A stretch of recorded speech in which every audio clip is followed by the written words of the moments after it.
When my son opened the door and said, "You lost that right 20 years ago, sir," I didn't argue. I didn't cry. I just stood there, holding a letter I'd rewritten 100 times, but never had the courage to send. He didn't take it. He didn't ask why I came. He just shut the door, and with it, closed whatever chance I thought I had left. By the end of that day, I wasn't sure if showing up had been a mistake or the first right thing I'd done in decades. What I didn't expect was the second message. Not from him, not directly. It came from a voice I hadn't heard in years, yet remembered every word she ever said. If he ever returns, don't shut him out. You'll regret it, even if you're right. What followed wasn't some heartwarming reunion. There were no hugs, no easy forgiveness, only silence. Painful, thick silence. Until the moment I heard the smallest voice say, "Are you my grandpa?" And that shattered something deep inside me I didn't even know was still alive. This is a story about silence, regret, and the long road back to a place that may no longer exist. But sometimes, all it takes is one dinner, one moment, to begin again. Before we dive into this story of a father trying to rebuild from ruins, hit that follow button and stay with me. Because this journey doesn't end where you think it does. My name is Richard Callahan. I'm 66 years old, and I live alone in a third-floor apartment that smells faintly of old paper and stale coffee. The walls are bare, save for a single framed photograph on the mantel. My son Michael, age 9, smiling with 2 missing front teeth and a cardboard astronaut helmet on his head. I used to have a name that meant something. Richard Callahan, corporate defense attorney, 28 years of suits, settlements, and cross-examinations. I made headlines once. Callahan crushes regulatory board, they wrote. I crushed a lot of things back then. Opponents, deadlines, red tape. And somewhere along the way, I crushed something I didn't realize was fragile. The thread that connected me to my son. Now I drink instant coffee and walk with a slight limp from a fall I took last winter. No one visits. The phone doesn't ring unless it's spam. I don't mind the quiet. It gives me space to think. Though lately, the thoughts have turned against me. I wasn't always alone. I had a wife once, Ellen. She was the kind of woman who could talk to a stray cat like it was a person and make it feel heard. Michael was 4 when we split. I told myself I was doing the right thing, pursuing a career, building a future that would eventually benefit him. But eventually, never came. And Ellen, she didn't wait. They moved out. She got a job at a local nonprofit. Michael transferred to a new school, and I doubled down on work. I told myself providing was enough. I told myself being absent was temporary. I told myself a lot of things. There's a box in my closet labeled Michael. I haven't opened it in years, but I know every item inside. A drawing of a rocket ship with "To the Moon with Dad" scribbled in crayon. A Father's Day card from 2nd grade, blank on the inside because, according to Ellen, Michael cried when trying to write something. And at the very bottom, a small, pristine ticket. Admit 1. Spring play. Thursday, 6 p.m. He played the Tin Man in his 5th grade performance of The Wizard of Oz. He was so excited when he called to invite me. "You'll come, right, Dad? I have real lines and everything." I told him I'd try. That was my line. I'll try. The truth? That night, I was stuck in a conference room, arguing compliance language for a pharmaceutical giant under investigation. It was urgent, billable. I left the office at 11:30 p.m. The ticket stayed in my coat pocket, untouched. When I finally pulled it out days later, it was still crisp, like it was waiting to be used. I kept it. Still do. It's in the box. A souvenir of who I could have been.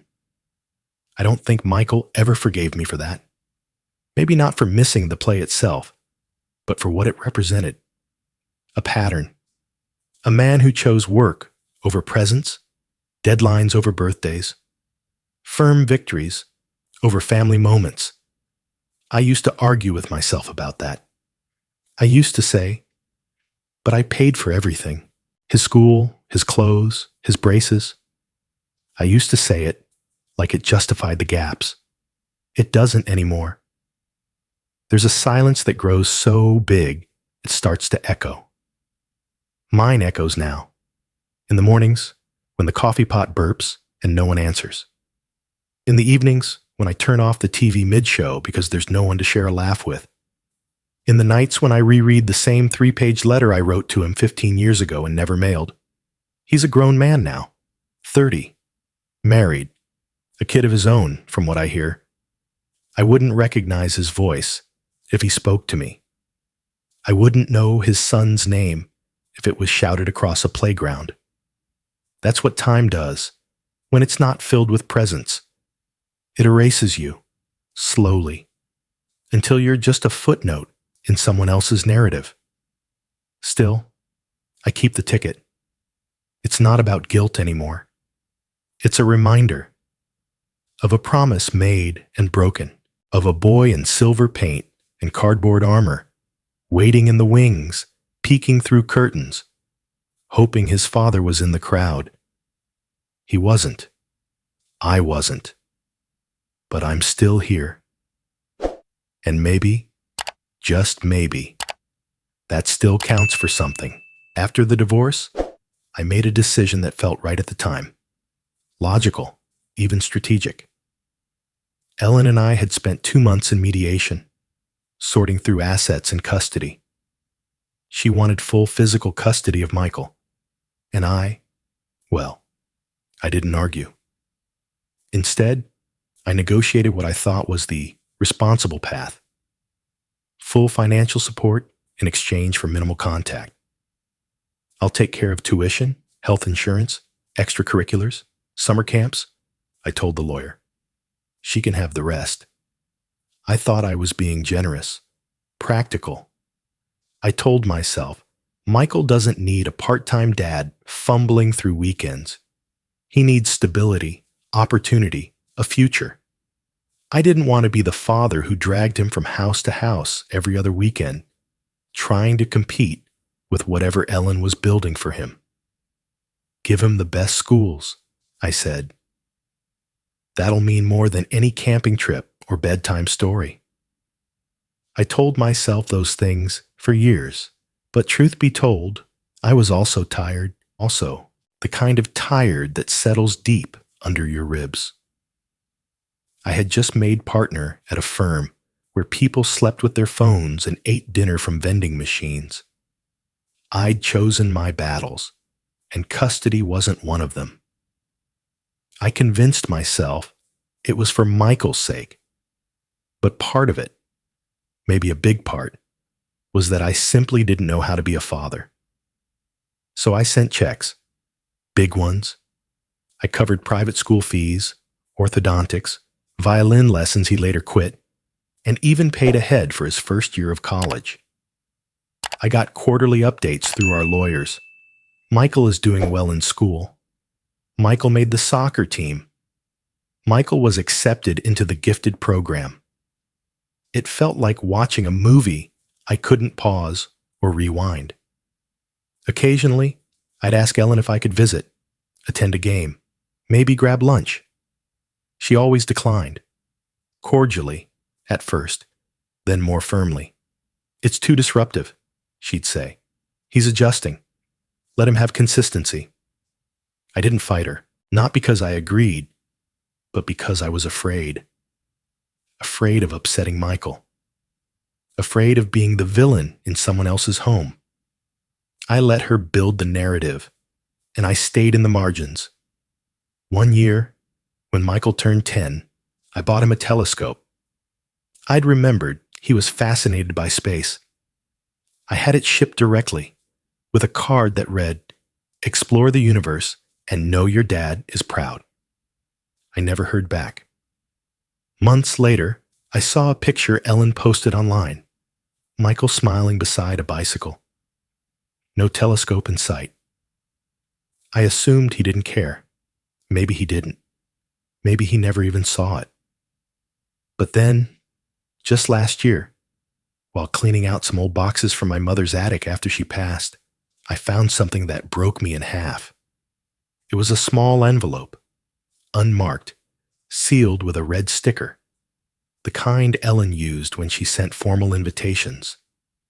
Inside was a folded piece of pink stationery, dated 11 years ago. The handwriting was hers. "Richard, I know we haven't spoken in a long time. Michael's 12th birthday party is this Saturday. It's just a small thing. Pizza, balloons, a couple of his school friends. He asked if you'd come. I know you probably won't." I told him not to get his hopes up, but still, I promised I'd ask. Ellen. I stared at that note for a long time. The ink had faded slightly, but the weight of it hit me like it had just been written. I never received it. I would have remembered. I checked the back. My mother's handwriting was faintly penciled in one corner. Too little, too late. My mother had read it and decided I didn't need to. That moment rewrote everything. For years, I believed Ellen had blocked me out, that Michael had simply moved on. But maybe, just maybe, I wasn't as forgotten as I told myself. Maybe they had reached out, and someone, trying to protect me or punish me or both, had cut the line. How many other letters had never made it? How many moments had slipped past because I'd placed my fate in other people's hands? I remember sitting in that attic, letter in one hand, dust covering my shoes, and realizing I had never really fought for my son. I had negotiated, funded, and rationalized, but I'd never stood in front of a door and knocked, no matter who was behind it. I wasn't kept away. I stayed away. Because deep down, I believed I didn't deserve him. But belief isn't always truth. Sometimes, it's just a wall we build so we don't have to feel the sting of trying and failing. That letter changed everything. And that's when I knew. This Father's Day, I would knock. There's a shoebox on the top shelf of my bedroom closet that I haven't touched in years. The cardboard has faded to a soft gray, the corners slightly buckled, and the tape that once sealed it shut now curls with age.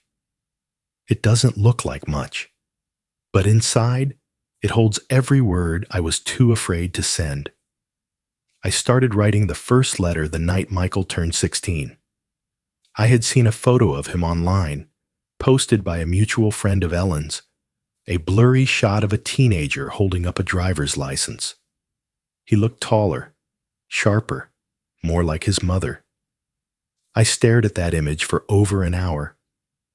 That night, I wrote him a 3-page letter. "Happy birthday, son," it began. "I wish I could have been there when you first sat behind the wheel. I wish I had taught you how to parallel park or explained the difference between confidence and recklessness."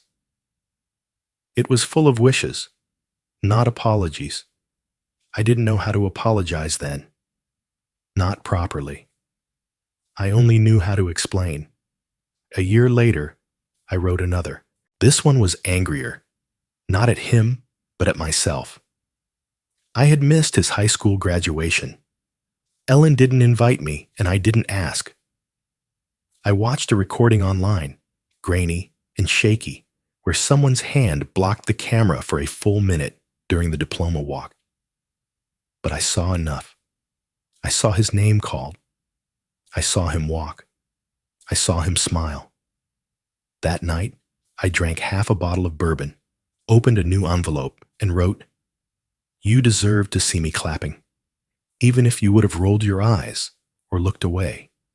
You still deserved it. By the time he turned 25, I had written nearly a dozen letters, some long, some barely a paragraph. When I found out from a former colleague that Michael had gotten married, I wrote, "I hope you chose someone who makes you feel known, not just loved, but understood." I sealed that one and placed it carefully in the box, then added a sticky note. "Do not send." He doesn't need ghosts at his wedding. There's a pattern to these letters. They're organized not by date, but by damage. Birthday regrets, holidays missed, milestones skipped, chances squandered. Some are apologies. Others are explanations. Most are somewhere in between. I even wrote one the night Ellen died. I hadn't seen her in almost a decade, but I still cried when I heard, not loud, just quietly, in the dark, like a man too old for self-pity, but too human for restraint. I told him in the letter, "Your mother was the best of us. You probably know that already, but it should come from me too." I signed that one. Still your father, even if I never earned it. I never mailed any of them. I always told myself it wasn't the right time, or that he wouldn't read them, or that maybe it would only reopen wounds he had finally healed. But mostly, I was afraid. Afraid he'd write back, "Please don't contact me again." And yet, I couldn't throw them away. That box became something like a confession booth, a place where I could speak to my son, however cowardly the format. Until last week. It was early June, and the days were starting to get long again. Father's Day was approaching. I hadn't thought much of it in years. Usually I stayed home, turned off the phone, avoided any TV commercials with smiling dads and backyard barbecues. But this year felt different. Maybe it was the letter from Ellen I found in my mother's attic. Maybe it was the realization that time, once taken for granted, was now demanding a toll I couldn't pay. So I climbed the step stool, pulled down the box, and opened it. The scent hit me first. Old paper and faint cologne. Then the sight. Dozens of envelopes, all bearing the same name. Michael. Some addressed, others not. I went through them slowly, rereading each one. My hands trembled when I got to the envelope marked, "Just in case, Father's Day." It was blank on the front. No date, no salutation, just 7 words scribbled on a yellowing card. "I'm sorry. I miss you. Always." That was it.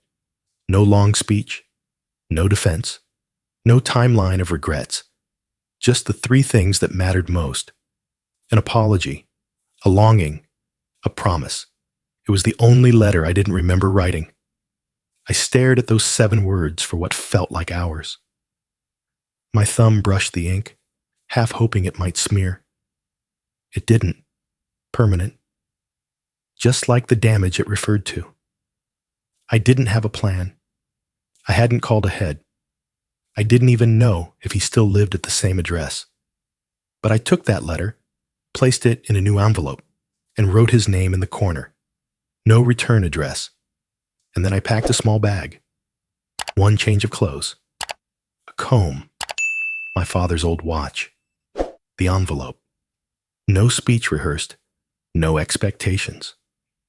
Just those 7 words, tucked inside my coat pocket. The morning I left for Milwaukee, the sky was gray in that quiet, unspectacular way that promised neither rain nor sunshine, just silence. I didn't tell anyone I was going. Not that there was anyone left to tell. I locked my apartment door like I always did, but this time I lingered on the knob, pressing my hand against the cool metal like I might not be back. The envelope, with the 7 words, sat in my inner coat pocket, close to my chest. I'm sorry. I miss you. Always. I touched it every few minutes, like I was making sure it hadn't vanished. The train ride was 4 hours, give or take. I sat by the window, counting trees, houses, power lines. The landscape blurred into repetition. Every few miles, I whispered the words I'd practiced. I never meant to hurt you. I'm proud of the man you've become. You don't have to forgive me, but I need to say this. Each line, rehearsed and reshaped in my head, was followed by silence. Sometimes I'd close my eyes and try to picture his face, not the boy I remembered, but the man he must have become. Taller, maybe with a beard, maybe not. There was a woman across the aisle knitting something red, scarf or blanket, I couldn't tell. She glanced at me a few times, probably wondering why I was murmuring to myself. I didn't care. My whole body was vibrating with a nervous energy I hadn't felt since the day I gave my first closing argument in court. At the halfway mark, we stopped in a small town, one of those places with more silos than people. I got off for 10 minutes and walked into the tiny chapel across from the station. It was empty, except for a janitor whistling as he swept. I sat in the third pew, dead center, and stared up at the crucifix. I didn't pray for forgiveness. That didn't feel right. I'd had years to ask for that, and wasted every one. Instead, I whispered 3 words under my breath. Give me courage. Not redemption, not healing, just courage. To knock, to speak, to not collapse under the weight of everything I'd buried. When I stood to leave, I reached into my coat pocket, out of habit, and felt the hard shape of a plastic bottle. For a moment, I froze. It was the pill bottle, the one I'd kept, unopened, since 5 years ago. That night had been quiet too. I had lined up the pills on the kitchen counter like little white soldiers. No note, no fanfare, just exhaustion. But I didn't go through with it. Something stopped me. Not fear, not faith, just a thought. What if he shows up someday? I put the pills back into the bottle and shoved it in the drawer. I never took them, but I also never threw them away. I carried them with me that day, without thinking. Maybe out of habit, maybe out of warning. A reminder that my story didn't end that night, even if I had wanted it to. Now, here I was, with that bottle in one pocket and a letter in the other. One symbol of surrender, one symbol of hope. Back on the train, I held the bottle in my hand for a long time. Then quietly, I slid it into the trash bin beneath the seat. No dramatics, no goodbye, just done. As we rolled into the city, I spotted signs I recognized from years ago. A familiar park bench, a diner with a broken neon sign still flashing. Open even in daylight. Ghosts of a life I never lived lingered in every corner. The cab dropped me 3 blocks from his house. I wanted the walk. I needed it. Each step felt like penance. My knees ached. My palms sweated. I rehearsed again. I'm sorry. I didn't come to ask for anything. I just want you to know, I remember everything. I reached his street. Modest homes, neatly trimmed lawns, a quiet neighborhood with basketball hoops and sprinklers ticking rhythmically. His house was blue, 2 stories, a small porch with a swing. A child's bicycle leaned against the garage. I stood across the street for 5 minutes pretending to check my phone, pretending to stretch, pretending I wasn't terrified. Cars passed. A dog barked from somewhere nearby. Finally, I crossed. The porch steps creaked under my weight. My hand hovered over the doorbell. I didn't press it, not yet. Instead, I sat down on the swing, just for a minute. The wind moved gently, and the chain squeaked like an old song. I reached into my coat and pulled out the envelope. 7 words. So simple. So small. But my entire soul was folded inside. Then I stood. I walked to the door. I rang the bell. And waited. The door opened faster than I expected. I hadn't finished rehearsing the words in my head, was still standing there with the envelope clutched awkwardly in both hands like it was a peace offering made of glass. My heart stuttered.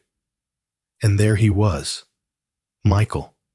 Older, broader in the shoulders, the softness of youth long gone from his face. His hair was darker than I remembered, trimmed close on the sides. There were faint lines near his eyes, proof of time, of laughter or pain I didn't know. For a moment, I wondered if he recognized me at all. Then I saw his eyes narrow, just slightly. He knew. His jaw tightened. He didn't speak. Neither did I. We stood there, 2 men separated by 20 years of silence, 5 feet of space, and 1 lifetime of regret. I opened my mouth. Michael, I said softly, my voice cracking under the weight of that single name. I came to give you something. I held out the envelope. He looked at it, then at me. His arms didn't move. A long second passed, another. His lips parted slightly. His voice, when it came, was low and even, but there was something under it, a tightness, a tremble barely controlled. You lost that right 20 years ago, sir. The sir hit harder than any slap. He wasn't yelling. He wasn't cruel. He was surgical. He looked at the envelope again, then met my eyes, and slowly, deliberately, closed the door. No slam, just a soft click. I stood there for a few seconds, arms still outstretched like some statue abandoned in mid-offering. Then I lowered it. The wind picked up slightly, tugging at the edge of my coat. I didn't move. Inside the envelope were just 7 words. Now, they seemed laughably small. Too little, too late.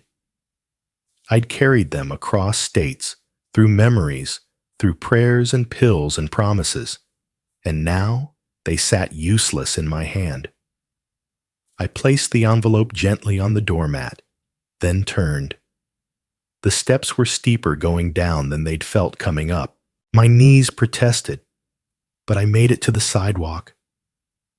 I didn't look back until I tripped. It was nothing. A lifted edge of concrete, a twist of my ankle, an unsteady foot, but enough to send me to the ground, one hand scraping against the curb, the other gripping my coat as if that would save me. I didn't cry out. I just sat there, dazed, breathing hard, and from inside the house, through the parted curtain of the living room window, Michael watched. He didn't come out. He saw me fall, and he didn't come out. I pushed myself up slowly, brushing the grit from my palms. Blood trickled from a shallow scrape on my wrist. I used my sleeve to dab at it and kept walking, head down. There's a kind of pain that doesn't announce itself. It doesn't wail or scream. It just settles into your bones and changes the way you move. That was what I felt. Not rejection, not anger, just the quiet confirmation of something I had feared for decades. I had become a stranger to my own son, and strangers don't get second chances. Back at the end of the street, I turned for one final look. The house stood still, curtains drawn once more. The envelope still lay where I had left it, untouched. I took one more step, then another, and disappeared around the corner. Behind the door, Michael didn't move for nearly a minute. He stood frozen, hand still resting on the doorknob, as if releasing it would somehow make what just happened more real. The house was quiet, the kind of quiet that hums in the ears when adrenaline fades. Michael? A voice called gently from behind him. Emma. She had seen him standing there. She'd heard the voice at the door. The words exchanged. She stepped into the entryway, holding their son on her hip. Jack, still in his dinosaur pajamas, thumb in his mouth, eyes wide with curiosity. Michael didn't turn around. "I just need a minute," he said, barely above a whisper. Emma tilted her head, concerned. She set Jack down gently and told him to play in the living room. Then she followed her husband to the kitchen, where he gripped the counter so hard his knuckles turned white. "Hey," she said softly. "Was that—" He nodded once, curt and tight. "He just showed up." Emma placed a hand on his back. "Did he say anything?" Michael's throat worked. "Just that he had something for me. And I told him he lost that right 20 years ago." She waited. "And how did it feel?" He looked at her finally. His eyes were red. "Like I meant it, and like I didn't." His voice broke on the second part. Emma's heart dropped. In the 10 years they'd been together, she'd never seen him like this. Angry? Sure. Frustrated? Definitely. But this was something deeper, something cracked and raw. Without thinking, she reached for him, and to her surprise, he let her pull him into an embrace. His body was rigid at first. Then slowly, he began to shake. "Hey," she whispered, stroking the back of his neck. "It's okay. Let it out." He didn't sob. He didn't wail. But tears ran down his face like something ancient and stored had finally cracked open. When he finally pulled away, he pressed the heels of his palms against his eyes. "I hate this," he muttered. "Hate what?" "I hate that I still care." Emma sat down at the kitchen table.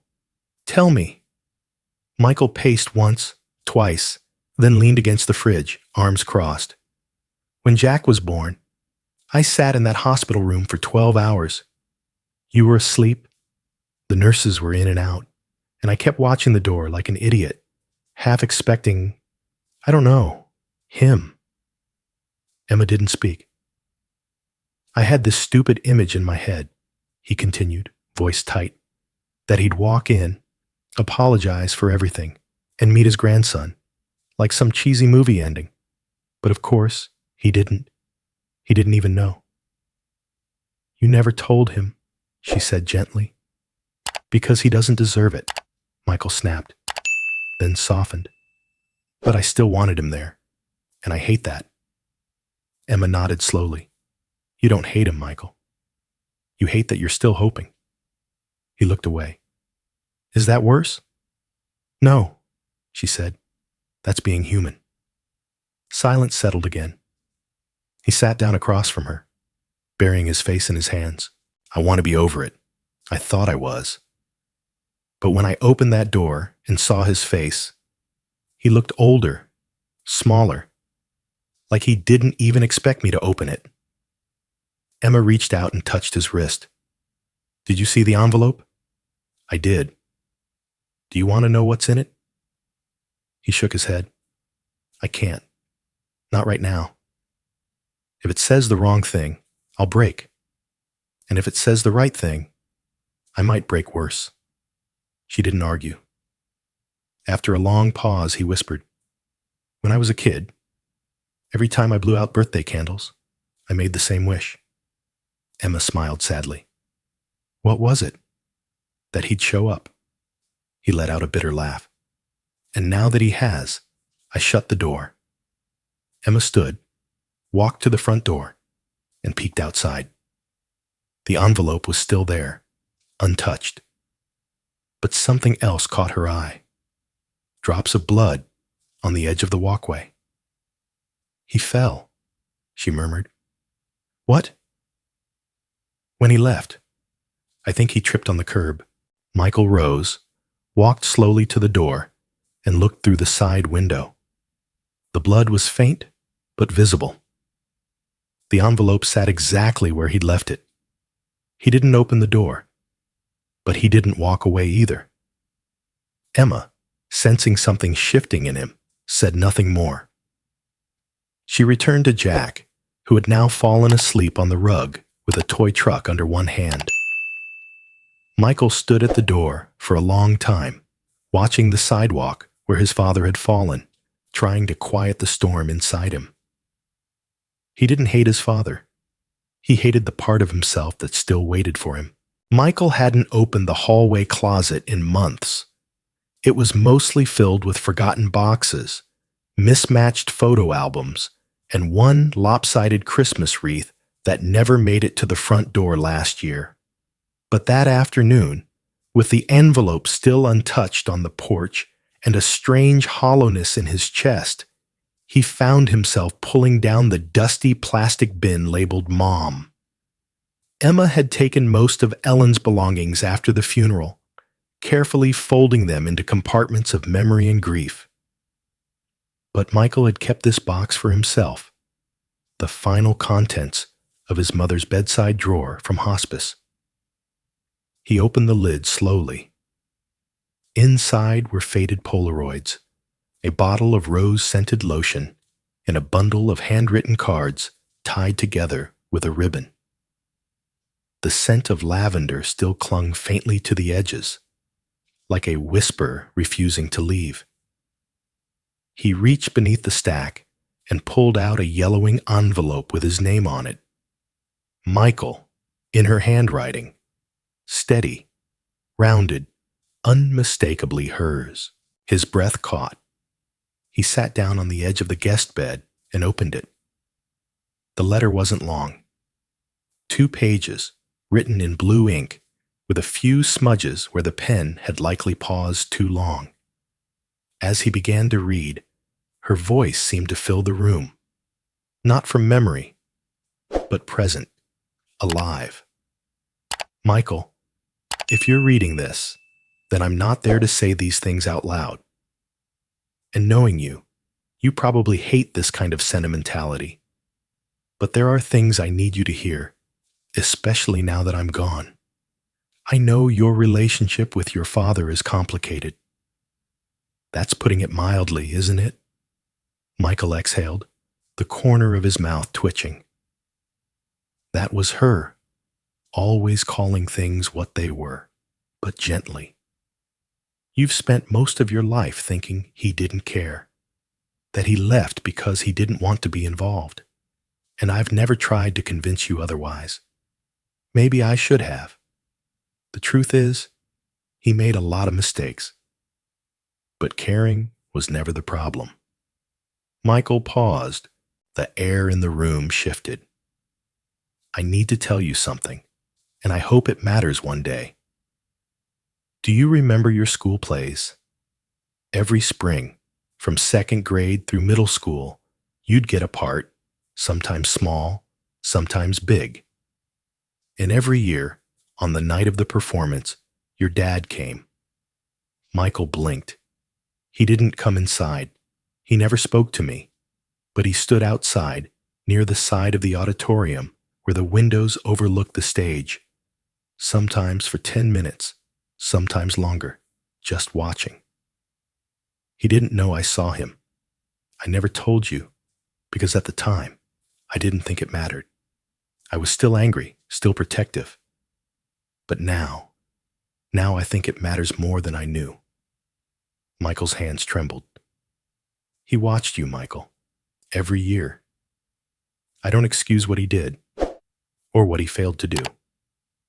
But I want you to know, he didn't forget you. He didn't stop loving you. He just didn't know how to come back. Maybe he still doesn't. But if he ever does, Michael closed his eyes, anticipating the words before reading them. Please listen before you judge. You don't have to forgive him. You don't even have to let him stay.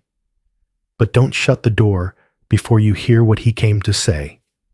Because if you do, you'll carry that silence longer than you realize. Love, always, Mom. Michael stared at the letter for a long time. the words etched into his chest like carvings in stone. His mind flashed to those childhood plays, the soft red curtains, the paper mache sets, the nerves in his stomach before stepping on stage. He remembered always looking for Ellen in the crowd, always finding her near the front row, smiling. But now, another image inserted itself into the memory, a figure in the shadows, behind glass, outside the building, watching, always watching. He didn't know if it made anything better, but it made something different. He refolded the letter carefully, slid it back into the envelope, and placed it on the nightstand. And for the first time in years, he let himself miss his father. The cemetery was quiet that afternoon. Overhead, the clouds hung low, the kind that didn't threaten rain, but dulled everything around them. Michael walked slowly between the rows of headstones, hands in the pockets of his jacket, eyes scanning names until he reached the one he knew by heart. Ellen Margaret Dawson, 1962-2017. Beloved mother, fierce heart, steady light. He knelt in front of the grave, letting the silence settle around him. Visiting his mother's grave was never easy. It brought guilt and peace in equal measure. But today, something felt different. A bouquet of white lilies stood neatly in a metal vase beside the stone. Fresh. Not from this morning, but maybe yesterday, maybe the day before. They weren't his. He hadn't brought flowers. At first, he assumed it was Emma.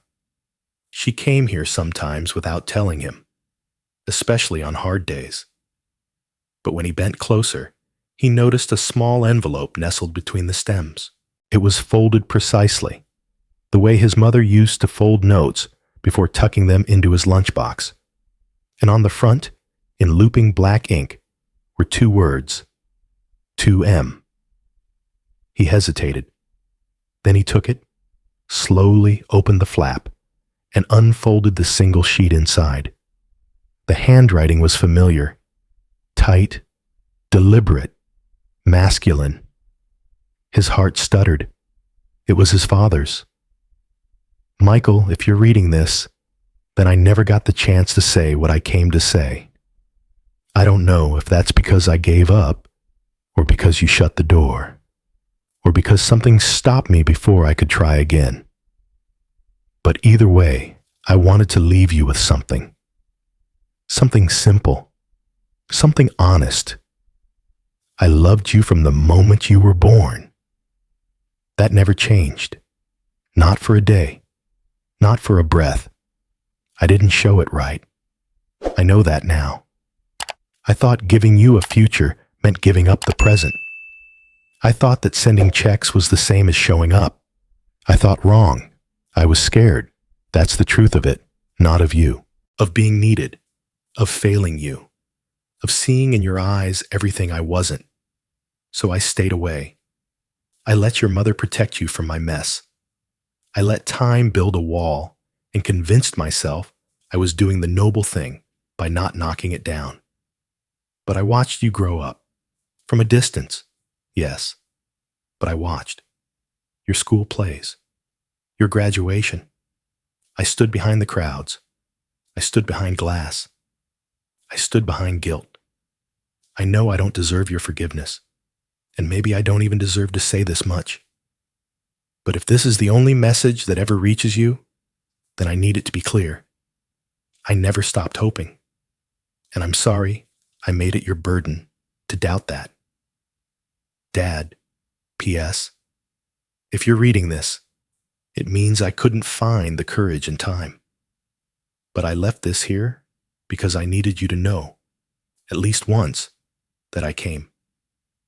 Michael didn't realize he was crying until the page blurred. He blinked quickly, then reread the final lines. I needed you to know, at least once, that I came. The envelope trembled in his hands. He looked down at the bouquet again. White lilies. His mother's favorite. Richard knew. Richard had been here. Maybe yesterday. Maybe this morning. Maybe just before Michael. The idea sank into him like a quiet tide.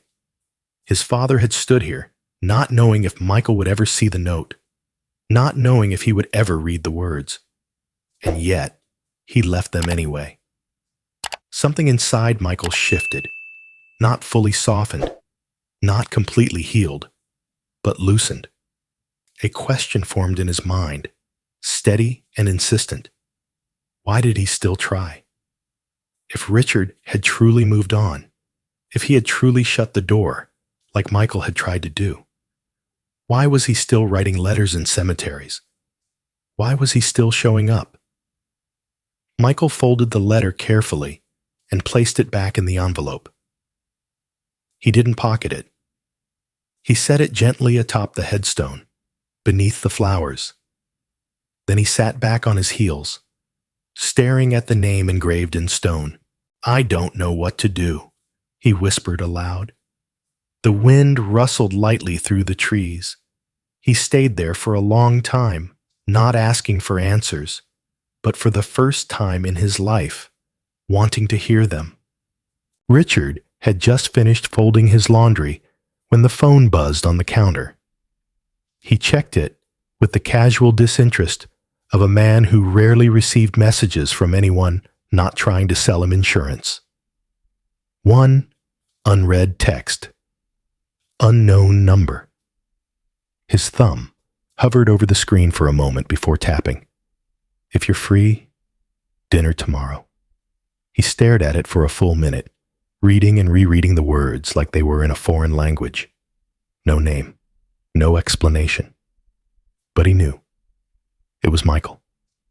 No one else could have written something so brief, so terrifyingly hopeful, so quietly monumental.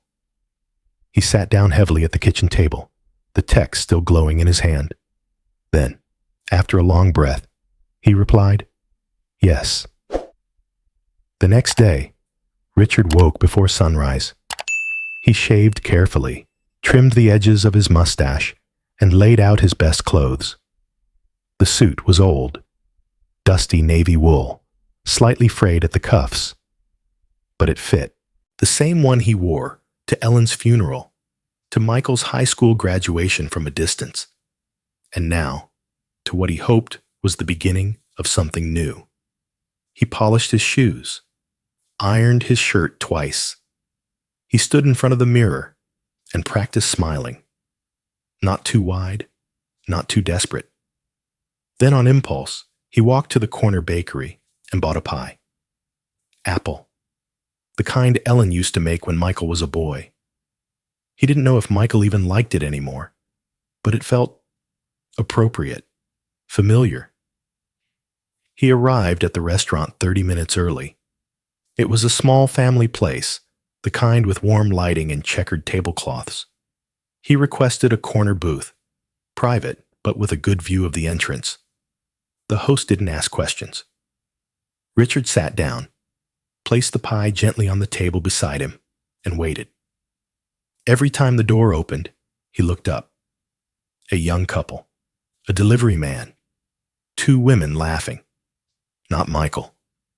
The waiter came by and offered water. Richard accepted. Then, feeling self-conscious, he ordered coffee. An hour passed. The coffee turned lukewarm. The pie sat untouched. Another 30 minutes ticked by. Still nothing. Richard checked his phone. No new messages, no missed calls. He began to wonder if he'd gotten the day wrong, or the time.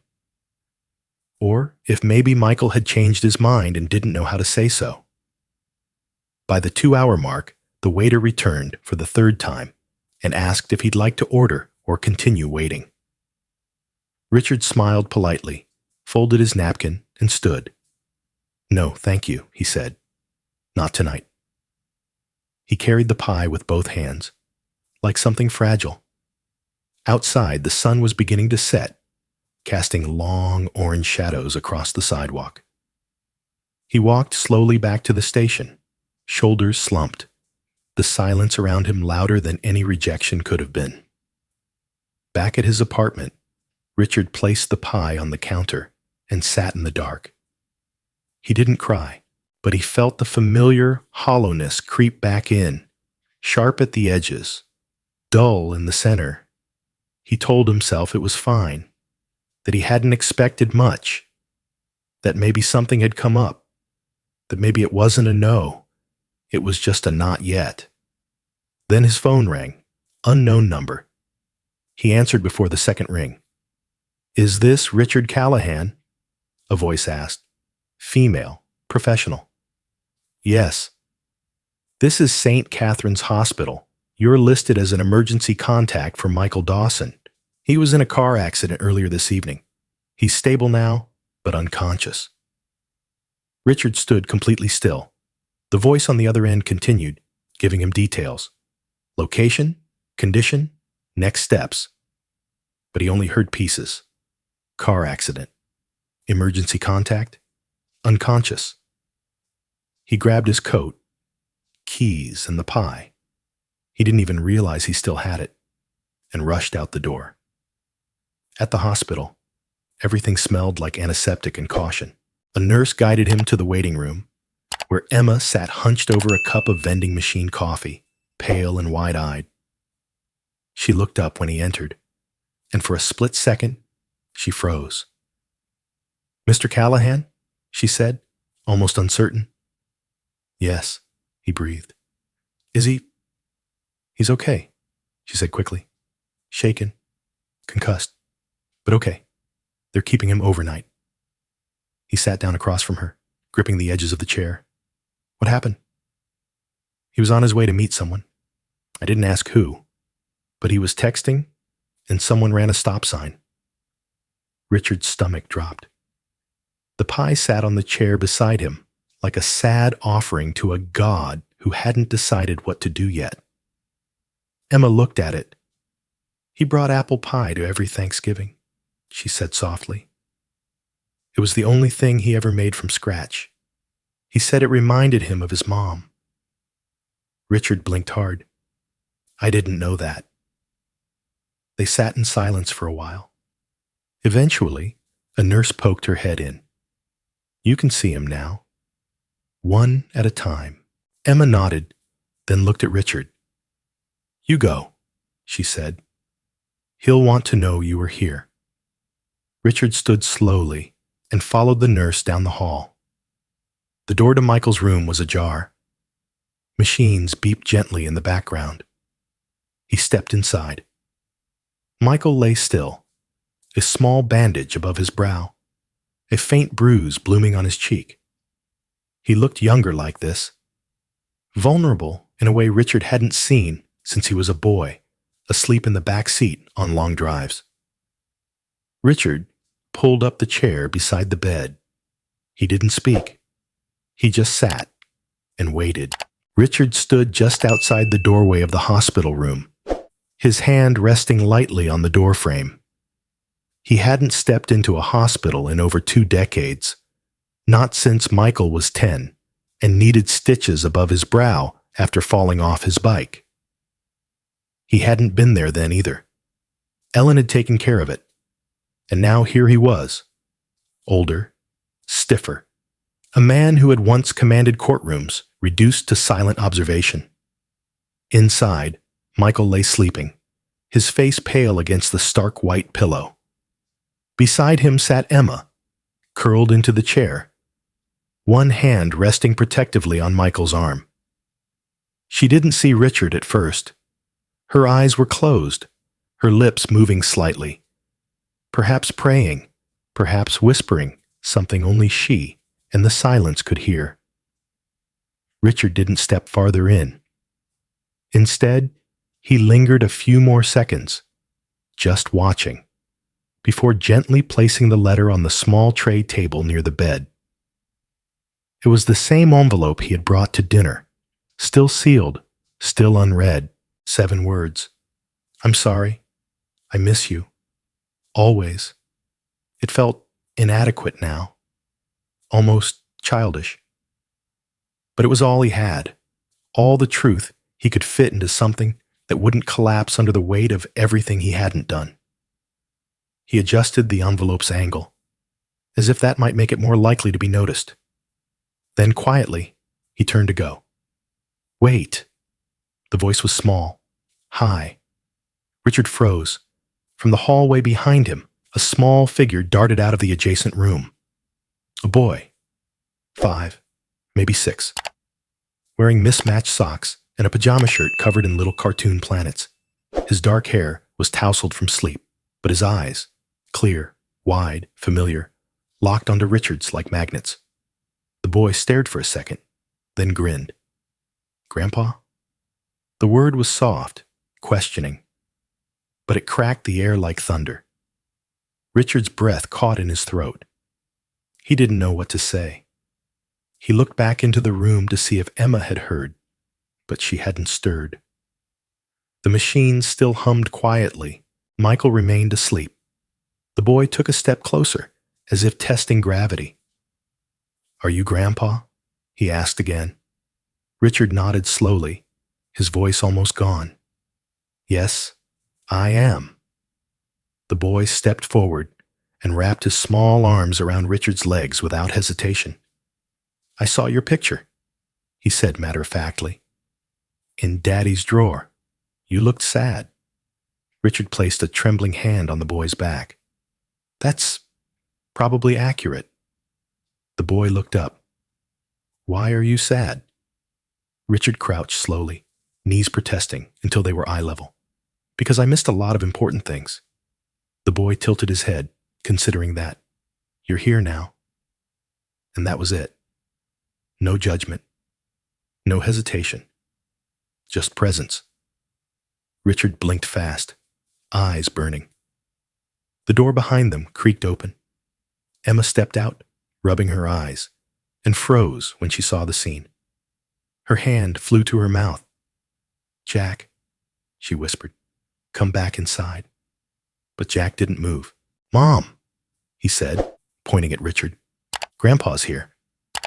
Emma looked at Richard, eyes wide, vulnerable, unsure. Richard rose to his feet, slowly, carefully. I was just leaving.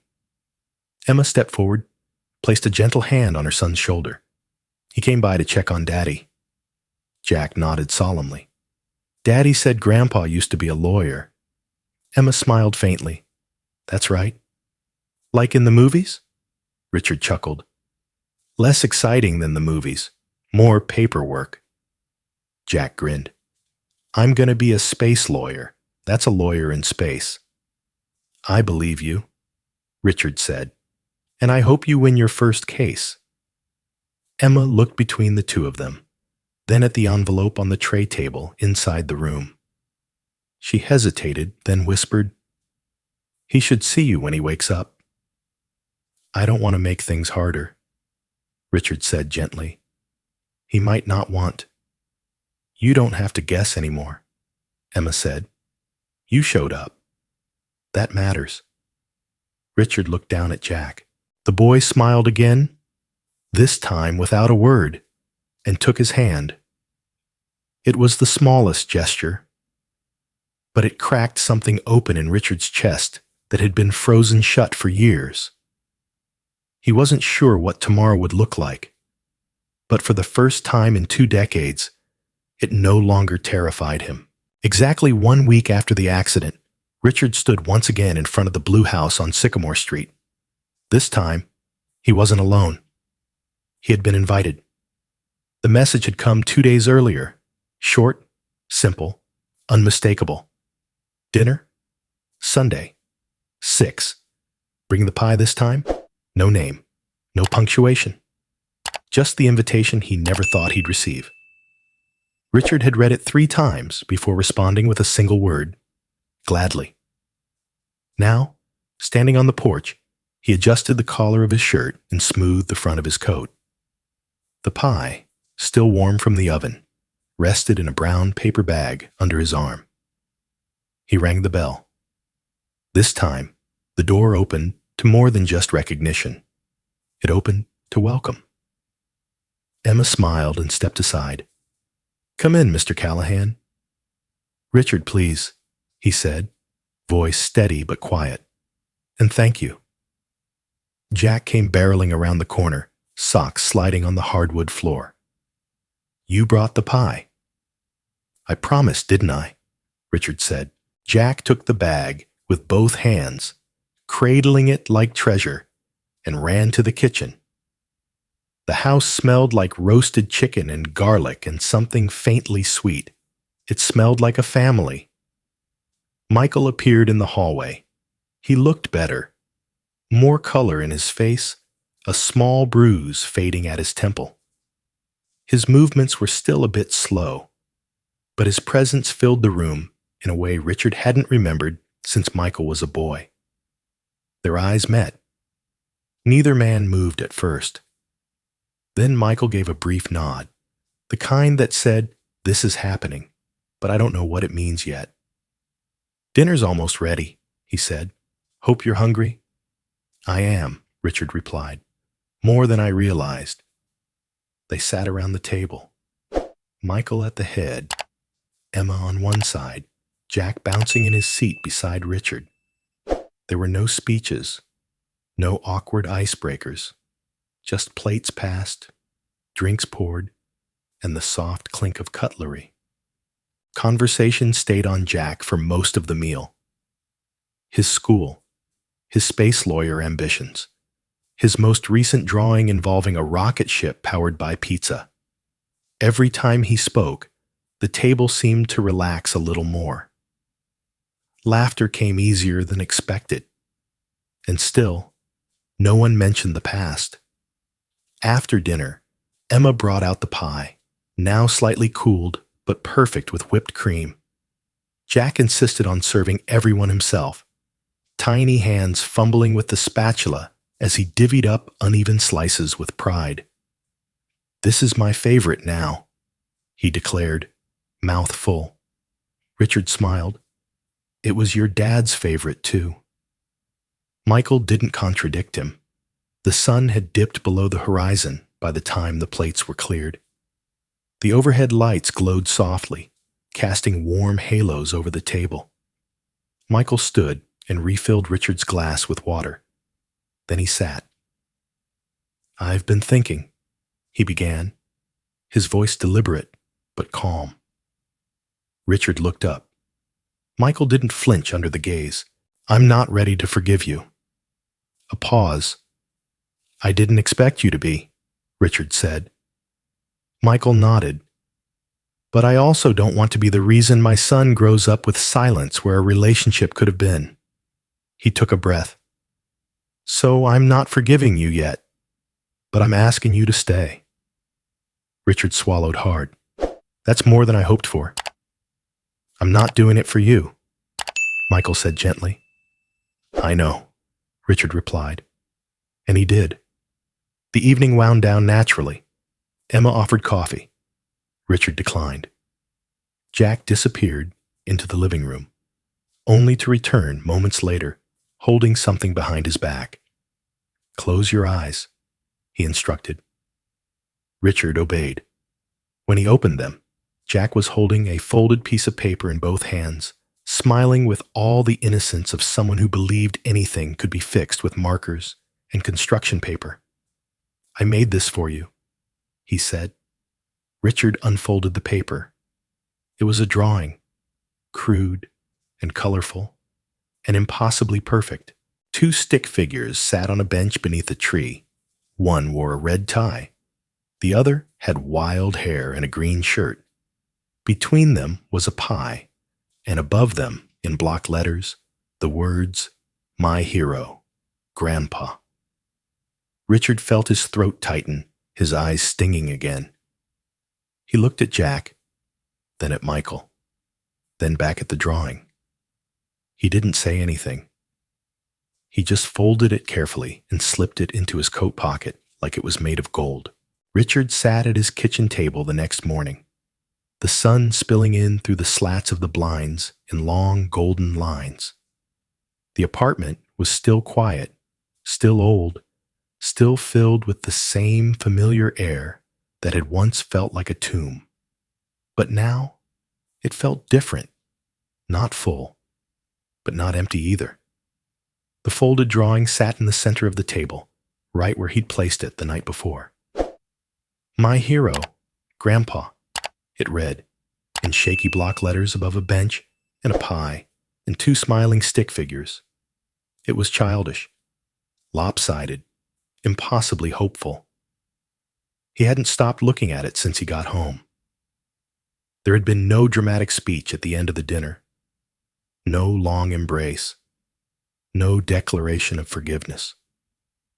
Michael hadn't hugged him, hadn't even walked him to the door. But he'd nodded. He'd let Richard stay. And that was enough. For now. Richard reached for his notepad, the one he used when words felt too big to carry in his head.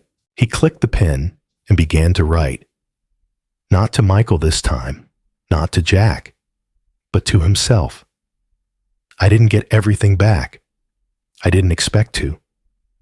I didn't get a second childhood with my son, or the chance to cheer at his college graduation, or teach him how to drive. I didn't get the memory of helping him with homework, or holding his hand when he was scared, or hearing him say, "Dad," without hesitation. What I got was a chair at the dinner table, a slice of pie, a boy who called me Grandpa without being told to, a drawing, a beginning. I'm not forgiven. Not completely. Maybe not ever. But I've been given a place in the room. And for a man who spent 20 years outside the window, that's something close to heaven. He paused, set down the pen, and leaned back in his chair. The letter he had written for Michael, the one with just 7 words, still sat on his nightstand, unopened. Michael hadn't mentioned it. Neither had Richard. Maybe one day he'd read it. Maybe he never would. That was the thing about rebuilding something that was never built right in the first place. You couldn't start from where you left off. You had to start from where you stood. He looked at the drawing again. Jack hadn't drawn anything else. No house, no mother, no trees, no dog. Just the two of them, sitting, sharing pie. And above them, a word that Richard had never believed could apply to him again. Hero. He hadn't earned it, but maybe he could grow into it. The phone buzzed once. A new message from Michael. Jack wants to show you his new spaceship design. Can you come by later? Richard stared at the screen for a long moment, then typed, "Of course. Tell him I'll bring blueprints. And pie?" He didn't wait for a reply. He folded the drawing again, carefully, like it was sacred, and placed it into the inner pocket of his coat. Then slowly, he stood. There was no music swelling in the background, no cinematic shot of the door closing behind him, just the simple sound of keys jingling in his hand as he stepped out into the morning air. He couldn't change the years he'd lost, but today, he could show up. And sometimes, showing up is enough to start again.